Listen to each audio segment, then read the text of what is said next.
केटू जहां बुलंद चोटियों को सर करने वाले कोपैमाओं के दिलों में एडवेंचर के जज्बात जगाती है, वहीं यही चोटी दुनिया की सबसे बुलंद चोटी एवरेस्ट से भी ज़्यादा खौफनाक समझी जाती है। यकीन करना मुश्किल है, तो आइए कुछ अदाद शुमार पर नज़र दौड़ाते हैं। केटू को सर करने की जुस्तजू करने वाले हर 4 में से एक कोपैमा की मौत वाक़ई हो जाती है।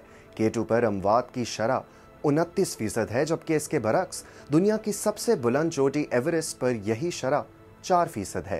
केटू की बुलंदी 8,611 मीटर है, जो कि दुनिया की बुलंद तरीन चोटी एवरेस्ट से सिर्फ 200 मीटर कम है। लेकिन मौसम सरमा में यहाँ पर हालात जानलेवा हो जाते हैं।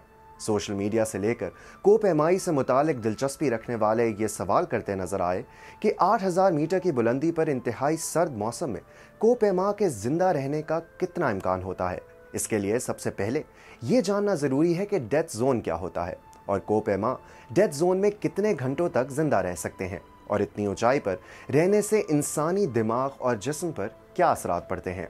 सतह समंदर से 8,611 मीटर की बुलंदी पर वाक़े केटू का बॉटल नेक के नाम से मशहूर मकाम तकरीबन 8,000 मीटर से शुरू होता है, और कोपैमाओं की इस्तिलाह में इसे डेथ जोन या मौत की घाटी कहा जाता है, जहां चैलेंजेस में नुमाया इजाफा हो जाता है।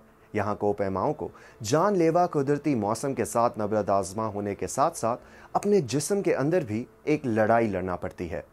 डेथ जोन में इंसानों को सांस लेने के लिए दरकार ऑक्सीजन की कमी से जहां एल्टीट्यूड सिकनेस लाहक होने वाली बीमारी के इम्कानात बढ़ जाते हैं, वहीं इतनी बुलंदी पर तेज़ हवाएं भी कोपैमाओं के लिए जानलेवा साबित हो सकती हैं। यहाँ पर इंतहाई कम दर्जा हरारत भी जिस्म के किसी भी हिस्से में फ्रॉस्ट बाइट का बायस भी बन सकता है।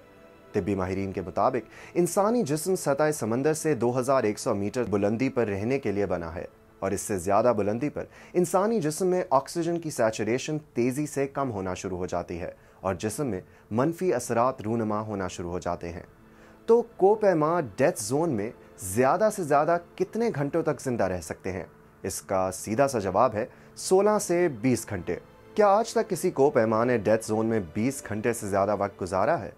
अगरचे 48 घंटे से ज़्यादा किसी कोपैमा के 8,000 मीटर से ऊंचाई पर जिंदा रहने के इम्कानात बहुत कम होते हैं, लेकिन डेथ जोन में सबसे ज़्यादा वक्त गुजारने का रिकॉर्ड नेपाल के पेम्बा गेल्जी के पास है, जो सन 2008 में 2 कोपैमाओं को बचाने के लिए 90 घंटे तक केटू के डेथ जोन में रहे।